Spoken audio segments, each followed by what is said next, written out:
It was a Tuesday evening in 2018.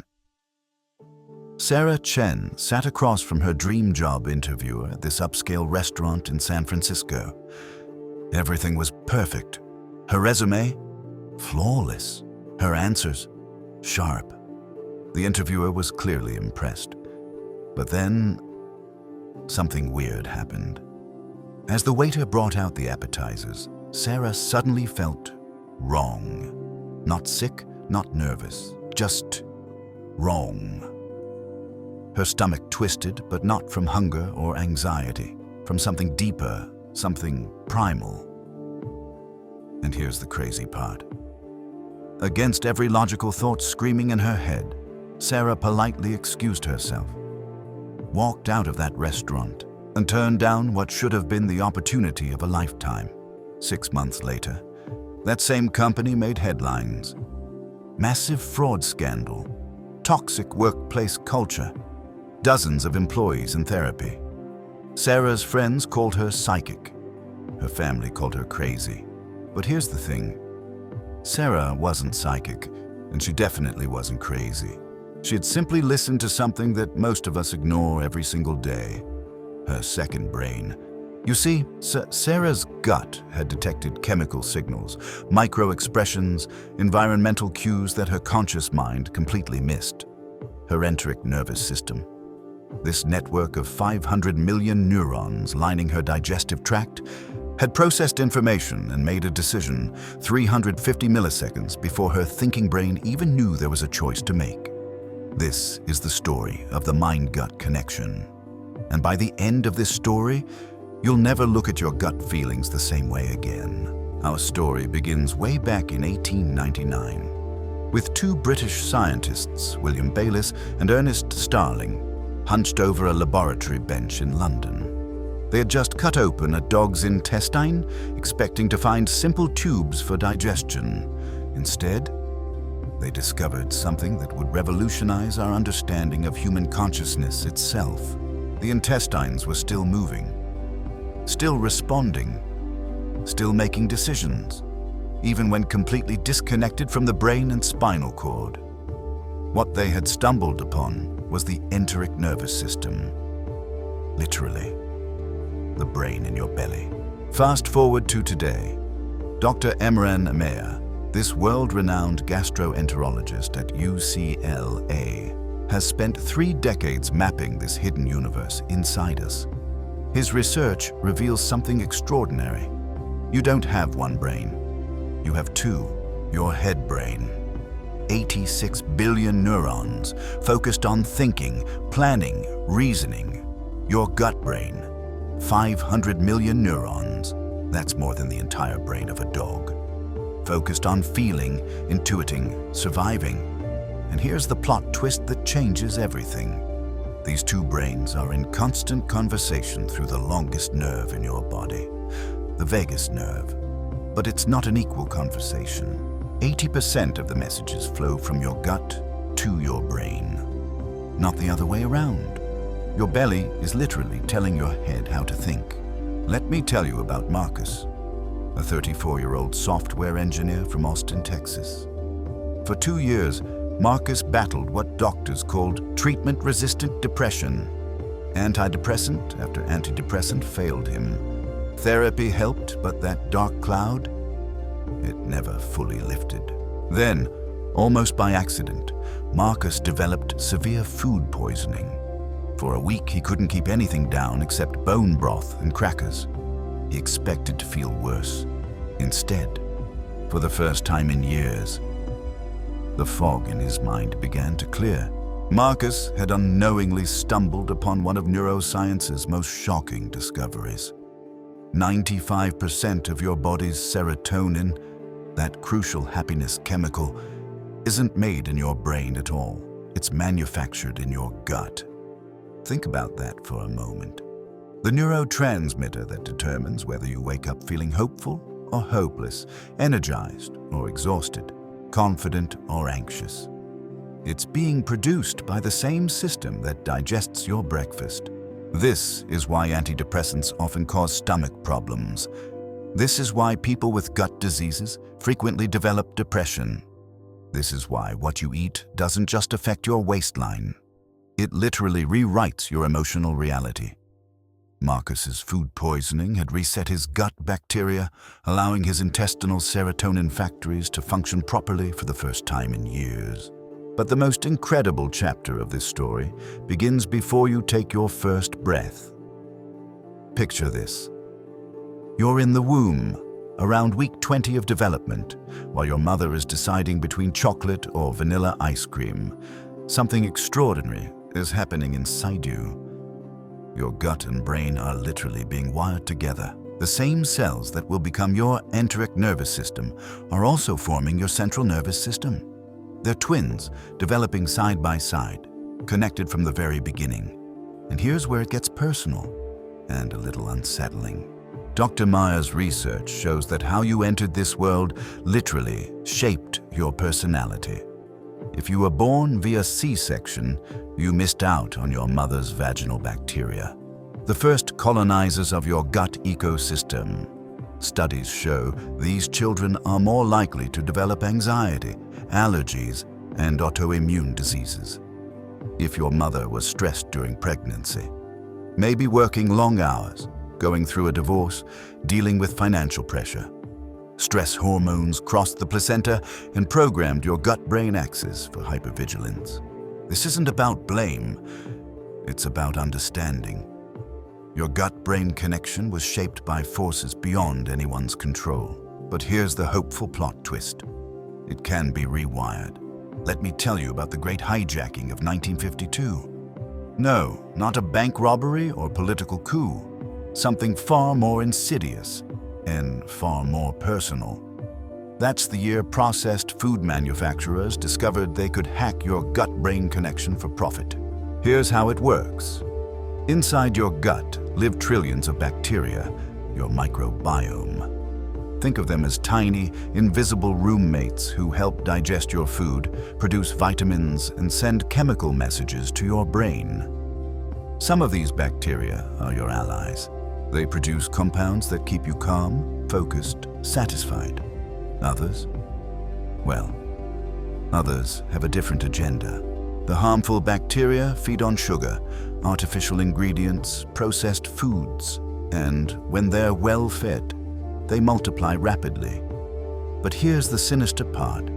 They can literally control your cravings.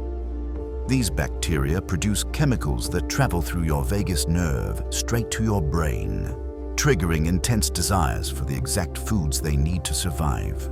That 3 p.m. craving for chips, that midnight ice cream binge, that irresistible pull toward the drive-thru. It might not be your willpower failing. It might be bacterial mind control. Dr. Meyer calls this microbial manipulation. Your gut bacteria are essentially holding your brain hostage, demanding the foods that keep them thriving and you suffering. But once you understand the game, you can change the rules. Jennifer's story began on what should have been the happiest day of her life, her wedding day. But as she stood in her dress, looking perfect in every way, her stomach rebelled.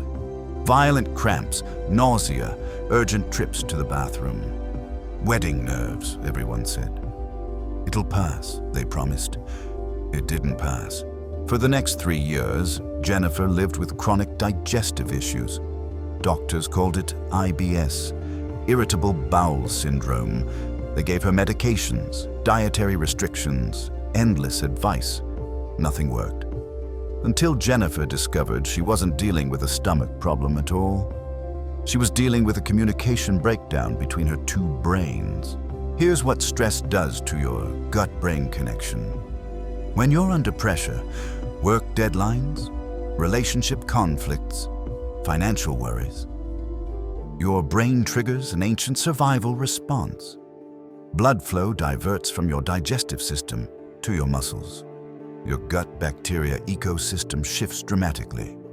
The protective mucus lining your intestinal walls thins out. Undigested food particles begin leaking into your bloodstream. Your immune system, confused and alarmed, launches an attack, not just on the food particles, but on your own tissues. This triggers inflammation throughout your entire body. Your inflamed gut sends distress signals to your brain. Your brain interprets these signals as threats. It releases more stress hormones, which inflames your gut further, which sends more distress signals, which creates more stress. It's a vicious cycle that can trap you for years. But Jennifer discovered something remarkable. The same pathway that created the problem could be used to solve it. Jennifer's breakthrough came when she learned about Dr. Herbert Benson's research at Harvard Medical School. He discovered that certain techniques could activate what he called the relaxation response, essentially teaching your gut and brain to communicate in harmony again. Here's what Jennifer did, and what you can do too. First, she learned the power of the breath. Every time she felt her gut-brain connection spiraling into stress, she would place one hand on her chest, one on her belly, and breathe so that only the bottom hand moved. This simple act stimulates the vagus nerve, sending a message of safety from your gut to your brain. Second, she changed her relationship with food. Instead of eating while scrolling her phone or rushing between meetings, she began what Dr. Mayer calls mindful eating. She would sit down, eliminate distractions, take 3 deep breaths, and actually taste her food. This simple practice increased her digestive efficiency by 40% in just 2 weeks. Third, she discovered the power of fermented foods, nature's probiotics. Kimchi, sauerkraut, kefir, kombucha. These foods contain live bacteria that can literally reshape your gut ecosystem. But here's the surprising part. She also learned that movement was medicine. Not intense exercise that stressed her system further, but gentle, rhythmic activities like walking, yoga, dancing that massaged her internal organs and stimulated healthy gut bacteria. Within 6 weeks, Jennifer's symptoms began disappearing. Within 6 months, she had more energy, better sleep, and clearer thinking than she'd experienced in years. But the most remarkable change was her intuition. She began making better decisions in her career, relationships, life choices. She had learned to trust her gut again. This brings us to the most fascinating part of our story, the mystery of gut intelligence. In 1997, neuroscientist Antonio Damasio at the University of Iowa conducted an experiment that changed everything we thought we knew about decision-making. Participants played a card game designed to mimic real-life choices. There were 2 decks, one that led to big wins but bigger losses, and another that led to smaller wins but steady gains.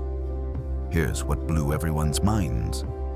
Participants began avoiding the risky deck after only 10 cards, but they couldn't explain why until they'd played 50 cards.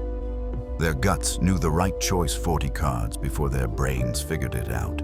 Your gut brain processes information that your thinking brain completely misses. Micro-expressions, chemical signals, environmental cues, even electromagnetic fields. This is why you sometimes meet someone and instantly feel comfortable or uncomfortable, with no logical reason why. This is why certain places give you good or bad vibes before you consciously notice anything. This is why you might wake up from a dream with the solution to a problem you've been struggling with for weeks. Your gut isn't just digesting food. It's digesting experiences, relationships, environments, then sending you reports in the form of feelings, hunches, intuitions. The question is, are you listening? So here's my challenge to you. And it's the same challenge that transformed Sarah's career intuition, Marcus's mental health, Jennifer's physical symptoms, and thousands of others who've learned to harness their gut-brain connection. For the next 30 days, I want you to become a gut-brain detective. Week 1, the foundation. Start each meal with 3 deep breaths. Notice how different foods make you feel, not just physically, but emotionally and mentally. Keep a simple food mood journal. Week 2, the reset. Add 1 fermented food to your daily routine. It could be a small cup of kefir, a forkful of sauerkraut, or a glass of kombucha. Your gut bacteria will begin shifting within days. Week 3. The connection. Practice the 5-4-3-2-1 grounding technique whenever you feel stressed. Name 5 things you can see, 4 things you can touch, 3 things you can hear, 2 things you can smell, and 1 thing you can taste. This interrupts the stress gut spiral. Week 4. The integration. Here's the big one. Start trusting your gut on small decisions. Which route to take home? What to order at a restaurant? Which person to talk to at a networking event? Notice what happens when you follow your gut feelings versus when you ignore them. By the end of these 30 days, you won't just feel better physically. You'll think more clearly, make better decisions, and trust yourself more deeply than you have in years. Because you'll have learned to listen to the wisdom that's been inside you all along. Remember Sarah from our opening story? The woman who walked away from her dream job because of a gut feeling. 6 months after that restaurant revelation, she started her own consulting company. Today, she helps other businesses build ethical, sustainable cultures. She makes 3 times what that corporate job would have paid, works with people she genuinely respects, and wakes up excited about her work every single day. Sarah didn't just dodge a bullet by trusting her gut. She discovered her calling. Your gut brain isn't just protecting you from what's wrong, it's guiding you toward what's right. In a world that teaches us to think our way through everything, maybe it's time to remember that we have 2 brains for a reason. Your head brain is brilliant at analyzing, planning, reasoning. But your gut brain? It's a master at knowing. The question isn't whether you should trust your gut. The question is, what amazing things become possible when you do? Your second brain has been waiting your entire life for you to listen. Maybe today is the day you finally hear what it's been trying to tell you. If this story resonated with you, there's so much more to discover in Dr. Emran Mayer's groundbreaking book, The Mind-Gut Connection. You'll find the link in the description below. I'm curious, what's the most powerful gut feeling you've ever had? Did you listen to it? What happened? Share your story in the comments. I read every single one, and your experience might be exactly what someone else needs to hear. And if you want more stories that bridge science and intuition, hit that subscribe button. Next week, I'll be sharing the incredible story of how your gut bacteria might be choosing your romantic partners. Trust me, it's wilder than you think. Until then, listen to your gut. It knows more than you realize, and keep listening. The Mind-Gut Lab.